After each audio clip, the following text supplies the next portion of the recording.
প্রমথেশ আমাকে দেখে ভূত দেখার মতো চমকে উঠল।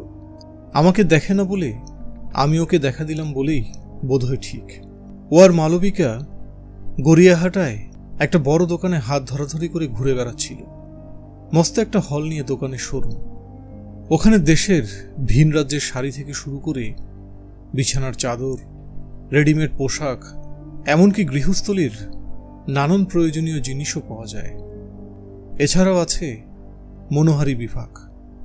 দোকানটার খুব নাম, খদ্দেরের ভিড় লেগেই থাকে। ওরা এখানে কেন এসেছে আমি জানি। প্রমথেশ মালবিকাকে বিয়ে করতে চায়। মালবিকাও যে এ ব্যাপারে গড় রাজি তা নয়, তবে এখনো মনস্থির করতে পারেনি। ওর স্বামী মারা যাবার পর ও বড় নিঃসঙ্গ হয়ে পড়েছে। একটা সন্তান থাকলেও কথা ছিল, কিন্তু ভগবান সেদিক থেকে ওকে বঞ্চিত করেছেন। ওর এখন একটা অবলম্বন দরকার। ওখানে ওরা কেনাকাটা করতে এসেছিল। মালবিকা কিন্তু আমাকে দেখতে পায়নি। ও হাসতে হাসতে প্রমথেশকে কি একটা কথা বলল, কিন্তু প্রমথেশের দিক থেকে কোনো সাড়া না পেয়ে ও মুখ ফিরিয়ে তাকালো। তারপর প্রমথেশের বিস্ফারিত দৃশ্য লক্ষ্য করে ভ্রুকুটি করে বলল, কি ভূত দেখেছ নাকি? চোখ মুখের চেহারা সেরকমই দেখাচ্ছে। মনে হলো সুচরিতাকে দেখলাম। অস্ফুষ্ট কণ্ঠে জবাব দিল প্রমথেশ, সুচরিতা? মালবিকা অবাক হয়ে বলল, তুমি কি জেগে স্বপ্ন দেখছ নাকি? সুচরিতা এখানে আসবে কোথা থেকে? সে তো... আমি স্পষ্ট দেখলাম প্রমথেশ ওর কথা শেষ হবার আগেই বলে উঠল, কি আশ্চর্য! কাকে দেখতে কাকে দেখেছ? মালবিকা বলল, তোমার আজকাল দেখছি খুব মনের ভুল হয়, আগে তো এমন ছিল না। আমার হাসি পেল। আমরা চারজন, অর্থাৎ আমি, মালবিকা, প্রমথেশ আর দেবজ্যোতি, এই চারজন কলেজে পড়ার সময় বন্ধু ছিলাম। একই কলেজে পড়ার সুবাদে আমাদের সম্বোধন তুমি থেকে তুইতে এসে দাঁড়িয়েছিল। ওরা এখন বিয়ে করবে বলে নতুন করে তুমি অভ্যেস করছে। কলকাতার উপকণ্ঠে একটা কোয়েড কলেজে আমরা পড়তাম। আমার বাবা ছিলেন স্কুল মাস্টার, তাছাড়া বাড়িতে ছাত্র পড়াতেন। আমাদের অবস্থা মোটামুটি বলা যায়। আমার পরে আরো দুই ভাই। আমার গায়ের রং ময়লা, রোগা চেহারা, তাই আমার বিয়ে হওয়া যে মুশকিল তা আমি জানতাম। আমাকে ভবিষ্যতে নিজের পায়ে দাঁড়াতে হবে, এটাও আমার অজানা ছিল না। তবে পড়াশোনায় আমি ভালোই ছিলাম। মালবিকা সুন্দরী, ওদের বাড়ির অবস্থা খুব ভালো। তার জন্য ওর মধ্যে কোনো অহংকার ছিল না, বরং আমি লেখাপড়ায় ভালো বলে ও আমাকে একটু সমীহই করত। আমরা দুজনে মনের কথা অকপটে খুলে বলতাম। কলেজে নিজেদের ক্লাসের ছেলে মেয়েদের সঙ্গে যেমন আলাপ থাকে, প্রমথেশ আর দেবজ্যোতির সঙ্গে আমাদের তেমন আলাপই ছিল।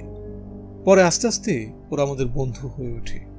তবে প্রমথেশ যে গোড়া থেকে মালবিকার রূপে মুগ্ধ, সেটা না বোঝবার মতো বোকা আমরা ছিলাম না। এ নিয়ে আমি আর মালবিকা আড়ালে হাসাহাসি করতাম। প্রমথেশের কিন্তু বেশ পুরুষালী চেহারা, মেয়েরা ওর দিকে আর চোখে তাকাত। আমরা ওকে মদন দেব বলে ঠাট্টা করতাম, আর ও অপ্রস্তুতের হাসি হাসত।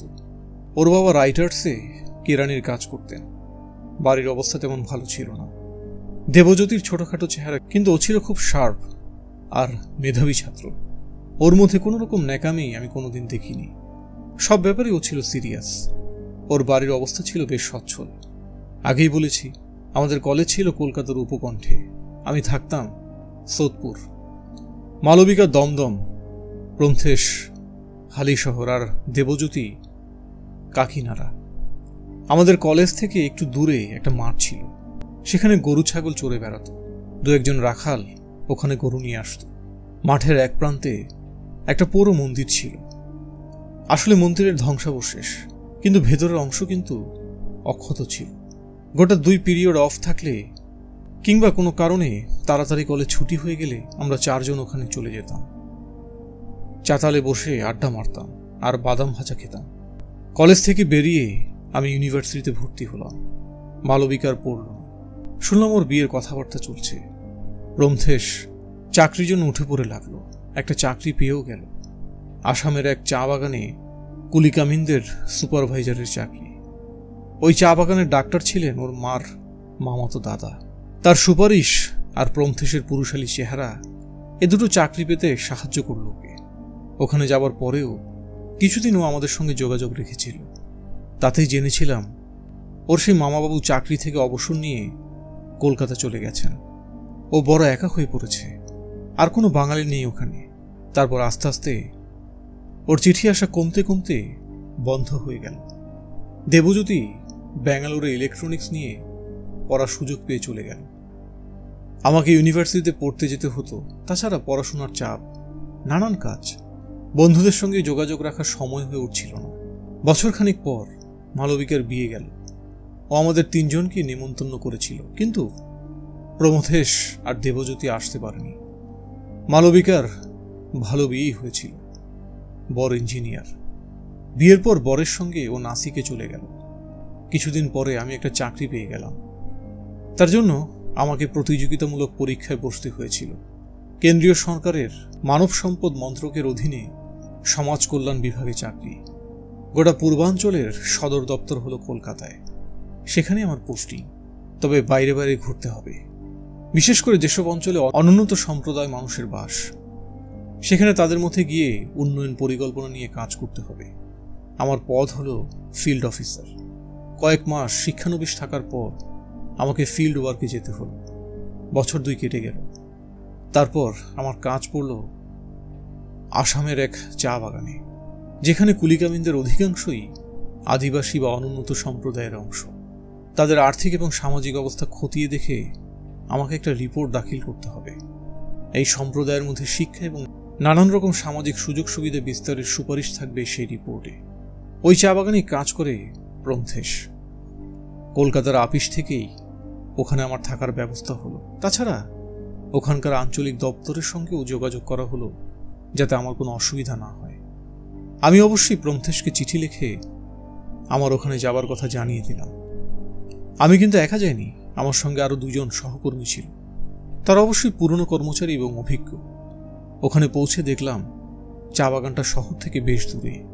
শুধু বাগিচার ম্যানেজার, আপিসের কিছু লোকজন আর কুলিকামিনরাই ওখানে থাকে। তাদের সংখ্যা অবশ্যই কম নয়। তবে চা বাগানটার এলাকার চারপাশে আদিবাসী এবং অনুন্নত সম্প্রদায়ের অনেক মানুষের বাস। তাদের জীবিকাও নানা রকম, শিক্ষা, চিকিৎসা, এসব সুযোগ সুবিধা থেকে তারা বঞ্চিত। এদের নিয়ে আমার কাজ করতে হবে। একটা সুস্থ পরিকল্পনা ছাড়া এদের মঙ্গলের জন্য কিছু করা সম্ভব নয়। যেদিন আমরা গিয়ে পৌঁছালাম, তার পরের দিন থেকে আমরা কোমর বেঁধে কাজে নেমে পড়লাম। ওদের দিক থেকে ওই ব্যাপারে খুব উৎসাহ দেখা দিল। কাজের মধ্যে এমন ডুবে গেলাম যে প্রমথেশের কথা একেবারেই মনে ছিল না। যখন মনে পড়ল তখন অবাক হয়ে ভাবলাম, ওকে চিঠি দেওয়া সত্ত্বেও আমার সঙ্গে ও দেখা করলো না কেন? ওকে এখানে নেই। খোঁজ করতেই জানতে পারলাম আমার ধারণা ভুল। গত 4 বছরের উপর ও এখানে চাকরি করছে, একবারও ছুটি নিয়ে দেশে যায়নি। সেদিন বিকেলে কাজকর্ম চুকে যাবার পর আমি ওর বাড়ি গেলাম। চা বাগানের এক কামিনী আমাকে ওর বাড়ি পৌঁছে দিল। প্রমথেশ ঘরের ভেতর ছিল, বাইরে 2টা বাচ্চা খেলা করছিল। ধুলোবালিতে মাখামাখি দেখে বোঝা যায় আদিবাসী সন্তান। আমার ডাকাডাকিতে প্রমথেশ বেরিয়ে এল। আমাকে দেখে ওর মুখ কেমন যেন হয়ে গেল।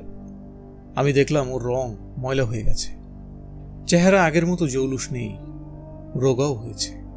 কিরে, আমি বললাম, তোকে চিঠি দিয়েছিলাম, দেখা করলি না। এখন মনে হচ্ছে আমাকে দেখে খুশি হোসনি। আয়, ভেতরে আয়। ও যেন কষ্ট করে মুখে হাসি টেনে বলল। ও আমাকে ঘরের ভেতরে নিয়ে গেল। ঘরে আসবাবপত্র তেমন নেই, তবে পরিষ্কার পরিচ্ছন্ন। আমাকে একটা চেয়ারে বসিয়ে ও আমার মুখোমুখি বসল। তারপর বলল, আমি তোর চিঠি পাইনি তো। আমার কেন যেন মনে হলো ও সত্যি কথা বলল না। কিন্তু আমি এখানে এসেছি সে খবরটাও কি পাসনি? আমি অনুযোগের স্বরে বললাম, কলকাতা থেকে 3 জন এসেছে আদিবাসীদের ব্যাপারে, তাই শুনেছি। প্রমথেশ বলল, তার মধ্যে তুই আছিস কেমন করে জানবো? তবে কলকাতা থেকে লোক এলো, তাদের সঙ্গে দেখা করার ইচ্ছে হলো না। আমি জিজ্ঞেস করলাম, এখানে একা একা পড়ে আছিস, কলকাতার খবর জানতে ইচ্ছে করে না? আমি তো কলকাতার লোক নই। প্রমথেশ একটু হাসবার চেষ্টা করল। আমার বাড়ি হলো হালি শহর। ঠিক সেই সময় বাইরের বাচ্চা 2টো ঘরের ভেতরে। ছোটটা প্রমথেশের কোলে চেপে বসল। আমি তো অবাক। প্রমথেশ তাড়াতাড়ি তাকে কোল থেকে নামিয়ে দুর্বোধ্য ভাষায় ওদের কিছু একটা বলল, মনে হলো বকল। আর তখনই ঘরে ঢুকলো আঁটো চেহারা একজন আদিবাসী রমণী, গায়ের রং তামাটে, কিন্তু চেহারায় চটক আছে। ছোট বাচ্চাটাকে কোলে তুলে সে প্রমথেশের দিকে তাকিয়ে কি যেন বলল। তারপর আমার দিকে কৌতূহলের দৃষ্টিতে তাকালো। কি? আমি না জিজ্ঞেস করে পারলাম না। এই, আমার কাজকর্ম করে। প্রমথেশ একটু আমতা আমতা করে জবাব দিল। আমার কিন্তু সন্দেহ হলো, বড় বাচ্চাটার মুখের সঙ্গে প্রমথেশের মুখের সাদৃশ্য চোখে না পড়ার মতো নয়। এমনকি প্রমথেশের বা থুতনির আঁচিলটা পর্যন্ত বাচ্চাটা পেয়েছে। মিথ্যে কথা কেন বলছিস? আমি একটু ধমকে সুরে বললাম। বড়টা তো তোরই ছেলে, তা দেখেই বোঝা যায়। অপরাধী ধরা পড়লে মুখের যেমন অবস্থা হয় তেমন ভাব ফুটে এলো প্রমথেশের চোখে মুখে। তারপর মেয়েটির দিকে তাকিয়ে কি যেন বলল। সে ঘাড় নেড়ে বাচ্চা দুটিকে নিয়ে ভেতরে চলে গেল। প্রমথেশ এবার বলল, তুই ঠিকই ধরেছিস, আমি ফেসে গেছি রে। ফেসে গেছিস মানে? আমি একটু অবাক হয়ে জিজ্ঞেস করলাম। মানে একটু ইতস্তত হয়ে প্রমথেশ বলল, এখানে একা থাকতাম, খাওয়া দাওয়ার অসুবিধা হচ্ছিল, তাই মেয়েটিকে রেখেছিলাম, কিন্তু ফেসে গেলাম। মেয়েটি একদিন বলল ওর বাচ্চা হবে। আমি ওকে কিছু টাকা দিয়ে বিদায় করতে চেয়েছিলাম, কিন্তু ওদের সমাজ এসব ব্যাপারে ভীষণ কড়া। তারা বলল মেয়েটিকে বিয়ে করতে হবে, নইলে ওরা আমাকে ছাড়বে না। এমনকি ম্যানেজারের কাছে ওদের মেয়েকে নষ্ট করার অভিযোগ এনে আমার শাস্তি দাবি করবে বলে শাসালো। আমাকে বাধ্য হয়েই বিয়ে করতে হলো। বাধ্য বলছিস কেন? আমি একটু রাগত কণ্ঠে বললাম, তোর শিক্ষা দীক্ষা রুচি এসব জলাঞ্জলি দিয়ে মেয়েটা সর্বনাশ করেছিলি, তখন পরিণামের কথা মনে পড়েনি? তুই আর কাটা খায় নুনের ছিটে দিসনি সুচরিতা। প্রমথেশ বলল, আমি জ্বলছি নিজের জ্বালায়, আর তুই আমাকে জ্ঞান দিচ্ছিস। জ্ঞান নয়, আমি বললাম তোর মতো পুরুষ মানুষের জন্য আমার করুণা হয়। মানুষ হয়ে জন্মেছিস, নিজের ওপর সামান্য নিয়ন্ত্রণও থাকবে না? একটা অবলা নারীর সর্বনাশ করে এখন বলছিস ফেসে গেছিস? এই তোদের পৌরুষ। সে তুই যাই বলিস, প্রমথেশ বলল, আমি এখান থেকে চলে যাব। এই নরক থেকে আমাকে মুক্তি পেতেই হবে। আর তোর বউ বাচ্চা দুটোর কি হবে? কি আর হবে? মেয়েটা খেটে খাবে। এখানে ওদের সম্প্রদায়ের সব মেয়েই কাজ করে, কেউ বসে থাকে না। তাছাড়া ওদের যাদের লোক ওকে দেখবে, আমাদের মতো নয়। তার মানে তুই ওদের ফেলে পালিয়ে যাবি? তুই পাগলের মতো কথা বলছিস। প্রমথেশ এবার একটু উষ্মার সঙ্গে বলল, ওদের নিয়ে আমি দেশে ফিরতে পারবো? আমাদের সমাজ গ্রহণ করবে ওদের? তাছাড়া এই জায়গা ছেড়ে ও কোথাও যাবে না। নিজের লোকজনের মধ্যে থাকতেই ওরা ভালোবাসে। এখান থেকে কয়েক মাইল দূরে শহরে যেতে চায় না। আর তো একেবারে পশ্চিম বাংলায়। তোর মাথা খারাপ হয়েছে। মাথা খারাপ আমার হয়নি, আমি গলা চড়িয়ে বললাম, তোর হয়েছে। তা না হলে ওদের ফেলে পালিয়ে যাবার কথা ভাবছিস? আমি তো ভাবতেই পারছি না। এই সময় মেয়েটি আবার ওখানে এলো। একটা থালায় 2 পেয়ালা চা আর কিছু শুকনো খাবার নিয়ে এসেছে। আমার সামনে থালাটি নামিয়ে ও আমার মুখের দিকে তাকিয়ে মিষ্টি করে হাসল। আমার বড় দুঃখ হলো ওর জন্য, কিন্তু ওকে যে কিছু বলবো তার উপায় নেই। ওদের ভাষা আমার কাছে যেমন দুর্বোধ্য, আমার ভাষাও তেমনও বুঝতে পারবে না। ওদের মধ্যে কাজ করার সময় এমন একজন স্থানীয় লোকের সাহায্য আমাদের নিতে হয় যে ওদের ভাষা বোঝে। প্রমথেশ এ ব্যাপারে আমাকে সাহায্য করবে না। আমি যখন চলে আসব, প্রমথেশ আমাকে বলল, তুই আমার সমস্যাটা একবারও ভেবে দেখলি না। সারা জীবন এখানেই অশিক্ষিত কুসংস্কারগ্রস্ত পরিবেশে আমাকে কাটাতে হবে। একটা ভুলের জন্য সারা জীবন আমাকে মাসুল দিতে হবে। এক সময় আমরা বন্ধু ছিলাম, তোর কাছ থেকে একটু সহানুভূতি আশা করেছিলাম। এই কয়দিন পরেই আমি কলকাতায় ফিরে এলাম। আসার আগে প্রমথেশের সঙ্গে আর দেখা করলাম। তারপর কাজকর্মে প্রমথেশের কথা আমি ভুলেই গিয়েছিলাম। কিছুদিন পর আমাদের কলেজের এক সহপাঠীর মুখে খবর পেলাম মালবিকার স্বামী মারা গেছে। আমাকে আবার অফিসের কাজে বাইরে যেতে হলো, এবার উড়িষ্যার এক অনগ্রসর অঞ্চলে। সেখানে কিছুদিন থাকতে হলো। কলকাতার অফিসে ফেরার পর আরও কিছুদিন কেটে গেছে। হঠাৎ একদিন শিলাইদহ স্টেশনে প্রমথেশের সঙ্গে দেখা হলো। আমাকে দেখেও বলল, আমি চলে এসেছি। চলে এসেছিস না পালিয়ে এসেছিস? আমি বললাম। বউ বাচ্চাদের পথে বসিয়ে এলি? না, পথে বসাবো কেন? প্রমথেশ বলল, শেষ পর্যন্ত 5,000 টাকা দিয়ে আমি মুক্তি পেলাম। মাত্র 5,000 টাকা? আমি যেন কথাটা বিশ্বাস করতে পারলাম না। হ্যাঁ, ওটাই ওদের কাছে অনেক। প্রমথেশ বলল, আমি বলেছিলাম ওখানে আমার শরীর টিকছে না, আমি দেশে ফিরে যাব। তখন ওদের সমাজ ওই টাকার রফা করল। আমার সঙ্গে এখানে আসতে রাজিও ছিল না মেয়েটা। সেটা অবশ্যই সে বুদ্ধিমতির মতোই কাজ করেছে। আমি ঠেস দিয়ে বললাম, তুই ওকে এখানে এনে হয়তো মেয়ে পাচারকারীদের কাছে তুলে দিতিস, অন্তত নিজের লোকজনের মধ্যে ও মান সম্মান নিয়ে থাকবে। তুই শুধু আমার দোষটাই দেখছিস। প্রমথেশ একটু অসহিষ্ণু কণ্ঠে বলল, তাছাড়া আমার বিয়েটা একদিক দিয়ে বিয়েই নয়, ওদের জোর জবস্তিতে ওদের প্রথায় বিয়ে করতে হয়েছিল। সেটা আমাদের সমাজে বিয়ে বলে মানবে না। সব বুঝলাম, কিন্তু মেয়েটা এখন দুটো বাচ্চা নিয়ে সারা জীবন কি করবে? আমি জিজ্ঞেস করলাম। ওদের সমাজ ওকে দেখবে, তাছাড়া ওকে বিয়ে করার লোকও আছে। কোনো মেয়েকে তার স্বামী ছেড়ে গেলে ওদের সমাজে তার আবার বিয়ে করার ব্যবস্থা আছে। মেয়েদের অধিকার সম্বন্ধে ওদের সচেতনতা অনেক বেশি, আমাদের মতো পুরুষ শাসিত সমাজ নয়। তারপরে একটু বাঁকা হাসি হেসে ও বলল, তাছাড়া ওর হাতে এখন করে 5,000 টাকা, ওকে বিয়ে করার পাত্রের অভাব হবে না। আমি ওর সঙ্গে এ নিয়ে আর তর্ক করতে চাইলাম না। আসলে আমার প্রবৃত্তিও হলো না। মালবিকার খবরটা শুনলাম। প্রমথেশ কথার মোড় ঘুরিয়ে বলল, ভেরি স্যাড। ও শীঘ্রই ফিরে আসবে। ওর সঙ্গে আমার অনেকদিন যোগাযোগ নেই। এবার একটু অপরাধীর মতোই বললাম আর কি।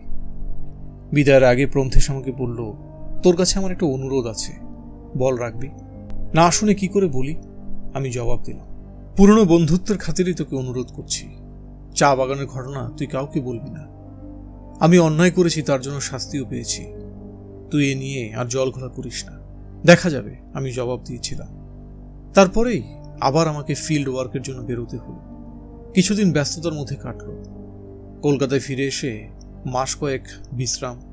আপাতত বাইরে যাবার কোনো পরিকল্পনা নেই। এই সময় খবরটা কানে এলো আমার, প্রমথেশ আর মালবিকাকে একসঙ্গে দেখা যাচ্ছে। শোনা যাচ্ছে প্রমথেশ নাকি ওকে বিয়ে করতে চায়। মালবিকা এখনো মনস্থির করতে পারেনি, তবে শেষ পর্যন্ত বোধহয় রাজি হয়ে যাবে। খবরটা শুনে আমি স্তম্ভিত হলাম। মালবিকা আমার প্রাণের বন্ধু ছিল। প্রমথেশের মতো একটা চরিত্রহীন, দায়িত্বজ্ঞানহীন মানুষ ওকে বিয়ে করবে, এটা আমি কিছুতেই মেনে নিতে পারলাম না। মালবিকার কাছে ও যে চা বাগানের ঘটনা চেপে গেছে সে বিষয়ে আমার কোনো সন্দেহ ছিল না। আমি ওর বাড়ির ঠিকানা একটা চিঠি দিলাম। লিখলাম, যা শুনছি তা যদি সত্যি হয় তবে আমি মালবিকাকে সব জানাব। সঙ্গে সঙ্গে ওর জবাব এলো, ও আমার সঙ্গে দেখা করতে চায়। অনেক অনুনয় বিনয় করে লিখেছে, একবার আমার সঙ্গে কথা বলে তারপরও সিদ্ধান্ত নেবে। তাড়াহুড়ো করে কিছু করবে না, এমনকি আমার কথা শুনতেও রাজি। আমরা কলেজে পড়ার সময় যে পুরো মন্দিরের চাতালে বসে আড্ডা মারতাম, ও সেই জায়গায় দেখা করতে বলছে। নিরিবিলিতে কথা বলার এমন জায়গা নেই। ওর সঙ্গে কথা না বলে আমি যেন হুট করে কিছু না করে বসি, সে অনুরোধও ছিল চিঠিতে। আমাদের দেখা করার কথাটাও যেন আমি গোপন রাখি, এ কথাও লিখেছিল। ওর কাকুতি ভরা চিঠিটা পড়ে আমার মায়াই হল। যতই হোক, একসময় আমরা বন্ধু ছিলাম। যেদিন চিঠিটা পেলাম তার দুদিন পরে দেখা করার কথা, বিকেল 5টায়। আমার কোনো অসুবিধা ছিল না, অফিস থেকে একটু আগে বেরোলেই হবে। তবে ওই জায়গাটা ও বেছে নিল কেন তা আমার মাথায় ঢুকল না। নিরিবিলি জায়গা কি আর ছিল না? যা হোক, নির্দিষ্ট দিনে আমি ওখানে গেলাম। প্রমথেশ আগে এসেছিল। ও আমাকে দেখে একগাল হেসে বলল, যাক বাঁচালি। আমি ভাবছিলাম শেষ পর্যন্ত হয়তো আসবি না, তুই যা মেজাজি। আমরা দুজনে পাশাপাশি বসলাম। ও আমাকে বোঝাতে চেষ্টা করলো ওর ফেলে আসা জীবনটা একটা বিগত অধ্যায়। ও নতুন করে বাঁচতে চায়। মালবিকাকে ও কলেজ থেকেই অন্য চোখে দেখত, তবে বিয়ের প্রস্তাব তোলার মতো স্পর্ধা কোনোদিনই ওর হয়নি। মালবিকা বড়লোকের মেয়ে, সুন্দরী, আরও নিম্ন মধ্যবিত্ত পরিবারের ছেলে। এখন মালবিকা বদলে গেছে। স্বামীর মৃত্যুর পর ও এখন খুব একলা হয়ে পড়েছে। তাই সাহস করে প্রমথেশ কথাটা পেরেছিল। মালবিকা তার প্রস্তাব উপেক্ষা করেনি। ও নিজেও এখানে এসে একটা চাকরি জুটিয়ে নিয়েছে। তাছাড়া মালবিকার যা আছে তাতে কোনোদিন ওকে অন্যের উপর নির্ভর করে চলতে হবে না। আমি যদি এখন ওদের মিলনের পথে বাধা হয়ে দাঁড়াই তবে দুটি জীবনই নষ্ট হয়ে যাবে। কথা বলতে বলতে প্রমথেশ একটা খুব বড় রুমাল দুহাতে ঘুরিয়ে ঘুরিয়ে পাকাচ্ছিল। আমি সেদিকে তাকিয়ে বললাম, ঠিক আছে, আমি বাধা হব না, তবে তুই মালবিকাকে সব খুলে বল। তারপর ও যদি তোকে বিয়ে করতে রাজি থাকে, আমার কিছুই বলার নেই। প্রমথেশ অধৈর্য কণ্ঠে বলল, তোর সেই এক কথা, ওটা মন থেকে মুছে ফেলতে পারছিস না? কি করে পারবো? আমি জবাব দিলাম। আমি নিজে মেয়ে হয়ে আরেকজন মেয়েকে তুই যেভাবে পায়ে ঠেলে চলে এসেছিস, তা কি করে মেনে নেব? এ তো নারী জাতির অপমান। তোর একগুঁয়েমি তোর জন্য সর্বনাশের কারণ হবে। প্রমথেশের গলা এবার কঠিন শোনাল। তোকে আমি সুযোগ দিয়েছিলাম, কিন্তু তুই সেটা নিতে পারলি না। কি করতে চাস তুই? আমার গলা এবার চড়ল। বলতে চাই, তোর মরণ তুই ডেকে আনলি। হঠাৎ পাকানো রুমালটা আমার গলায় ফাঁসের মতো লাগিয়ে ও দুহাতে মুচড়াতে লাগলো। এতক্ষণে আমি ওর মতলব বুঝলাম, কেন আমাকে এই নিরিবিলি জায়গায় দেখা করতে বলেছিল।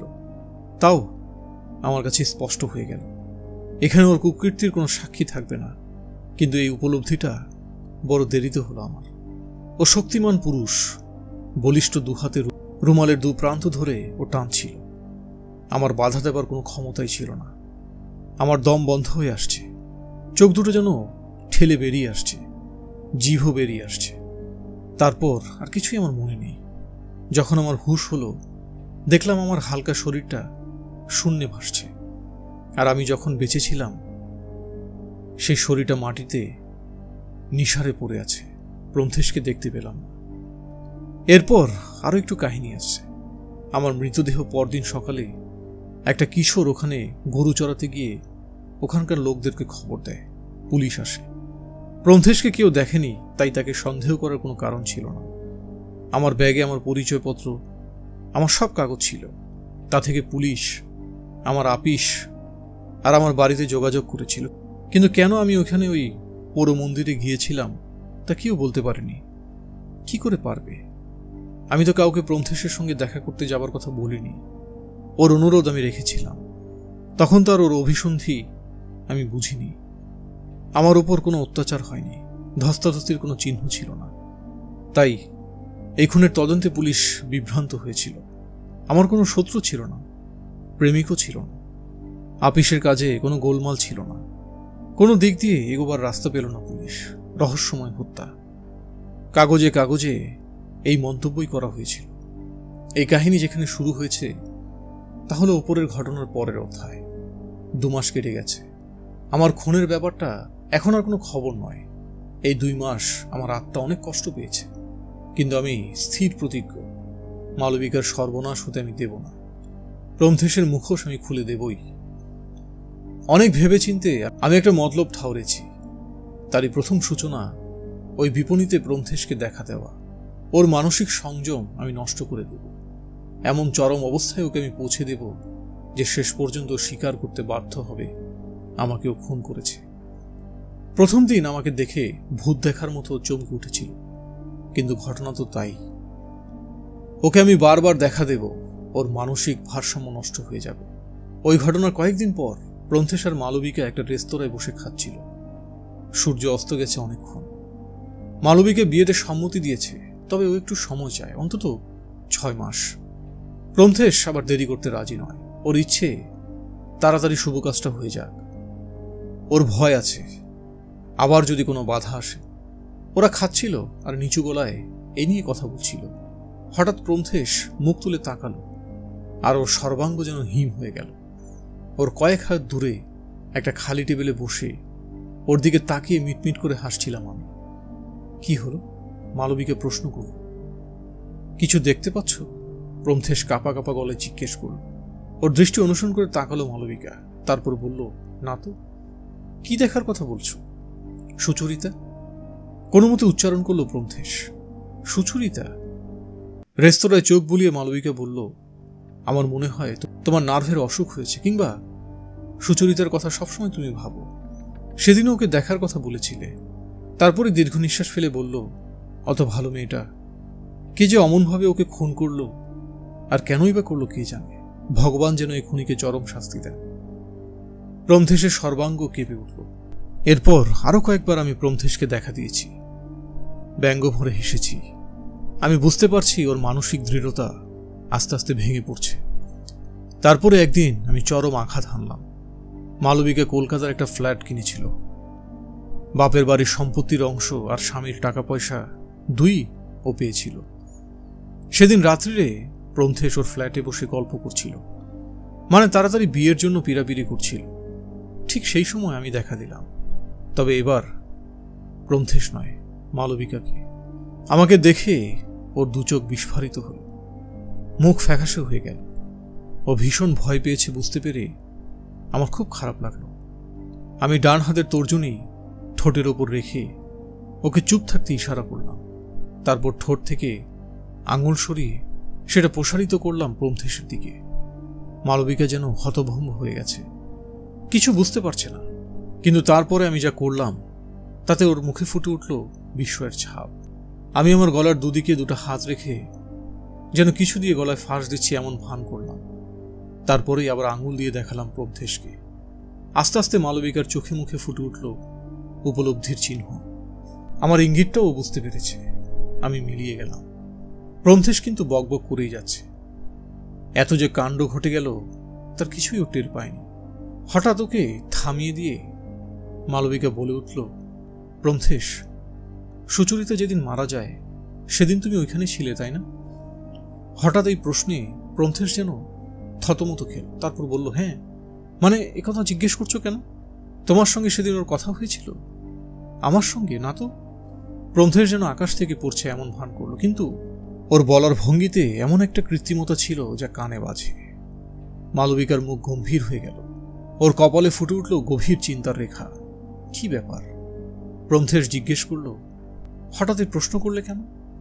সুচরিতার মৃত্যু রহস্যজনক, মালবিকা জবাব দিল। পুলিশ কোনো সূত্র পায়নি, কিন্তু সুচরিতা নিজে যদি কে ওকে খুন করেছে জানিয়ে দেয়।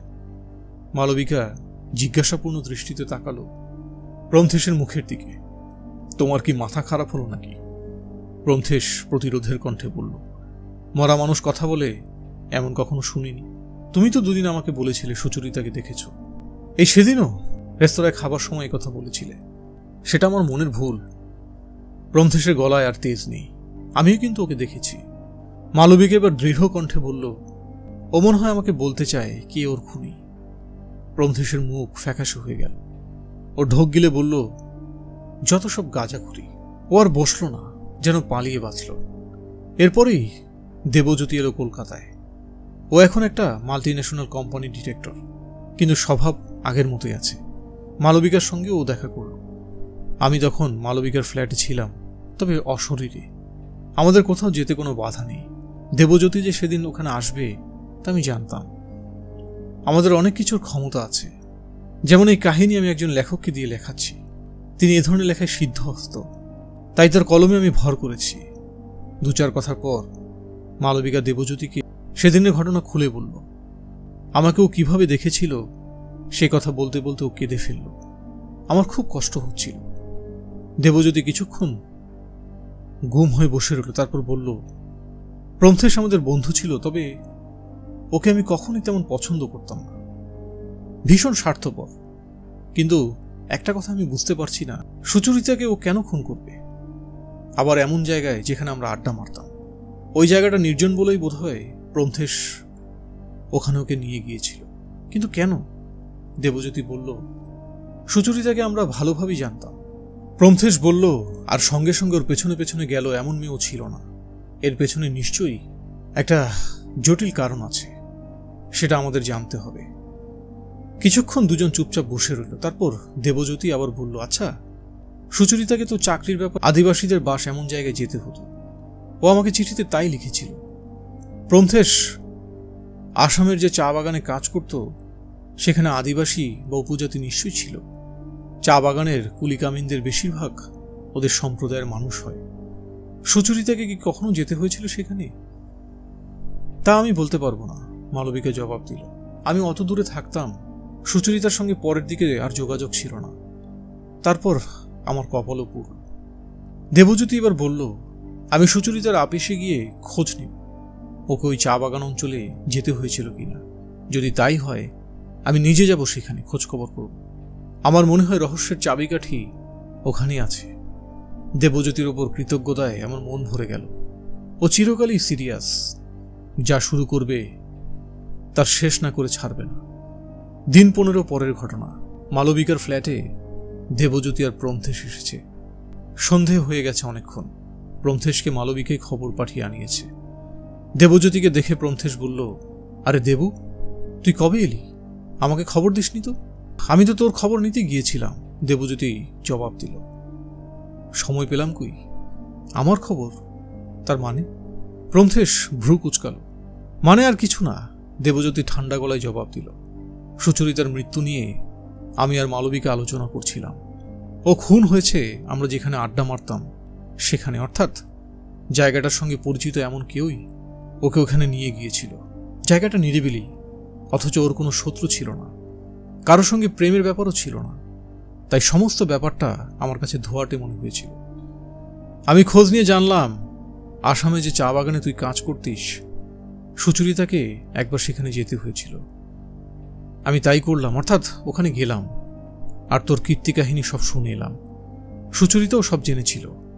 তুই এদিকে এখানে ফিরে আসার পর মালবিকাকে বিয়ে করার জন্য উঠে পড়ে লেগেছিলি।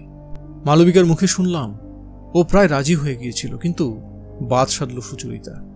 ও নিশ্চয় তোকে বলেছিল তোর কীর্তি মালবিকার কাছে ফাঁস করে দেবে। ওর মুখ বন্ধ করা তোর দরকার হয়ে পড়েছিল। তাই তুই ওকে কথায় ভুলিয়ে ওই মন্দিরে নিয়ে গিয়েছিলি। ওই জায়গাটার কথা আমরা 4 জনই জানতাম। ওইখানেই গলায় ফাঁস দিয়ে তুই ওকে খুন করেছিস। না না না, প্রমথেশ প্রায় চেঁচিয়ে উঠল। এসবই তোর মন গড়া কাহিনী, কোনো প্রমাণ নেই। ঠিক তখনই আমি দেখা দিলাম। ওরা 3 জনই আমাকে দেখল।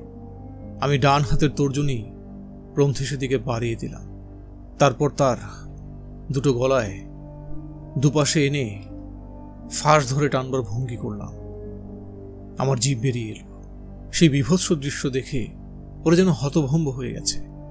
তারপর প্রমথেশই উন্মাদের মতো চিৎকার করে উঠল, তোকে আমি সরিয়ে দিয়েছিলাম, তুই আবার আমার পথের কাঁটা হয়ে এসেছিস, তোকে আবার আমি খুন করব।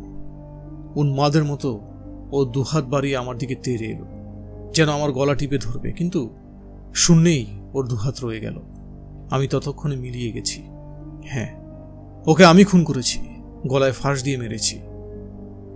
100 বার মারব। প্রমথেশ পাগলের মতো করতে লাগলো, ও আমার পথের কাঁটা, ও আমার পথের কাঁটা। বললাম তো, ও আমার পথের কাঁটা। ওর চোখ দিয়ে যেন ফেনা বেরোচ্ছে, রক্তবর্ণ। দেবজ্যোতি পুলিশে খবর দিল। তারা এসে দেখল প্রমথেশ সে একই কথা বলে যাচ্ছে, খুনের স্বীকারোক্তি। ওকে ওরা হাত করে পরিয়ে নিয়ে গেল। ও তখন বদ্ধ উন্মাদ। আমাকে আর কোনোদিন দেখা যাবে না। এই ঘটনার কয়েকদিন পর দেবজ্যোতি আর মালবিকা আমাদের বাড়ি গেল। আমার আত্মার শান্তির জন্য পিতৃদানের কথা বলল। ওরা ছিল আমার অভিন্ন হৃদয়। যদি আমার বাড়ির লোকের আপত্তি না থাকে, তবে ওরা 2জন গোয়ায় গিয়ে আমার পিতৃ দেবে এ কথাও বলল। আমার বাড়ি থেকে আপত্তি করার কোনো কারণ ছিল না।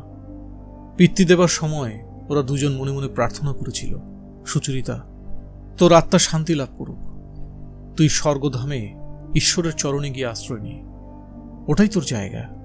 অনেক তপস্যা করলে এমন বন্ধু মানুষের জোটে। আমি ওদের কাছে কৃতজ্ঞ। গল্পটা এখানেই শেষ। ধৈর্য ধরে গল্প শোনার জন্য ধন্যবাদ। আলো ছায়া আমাদের নতুন চ্যানেলটি সাবস্ক্রাইব করতে পারেন। সব ধরনের উপন্যাস নিয়ে আমাদের নতুন চ্যানেল আলো ছায়া। আর ছোট গল্পের সম্ভার নিয়ে কুপির আলো তো আছেই। 2টি চ্যানেলই সাবস্ক্রাইব করে আমাদের পাশে থাকতে পারেন এবং আমাদেরকে আপনাদেরকে আলোকিত করার সুযোগ দিতে পারেন। ধন্যবাদ।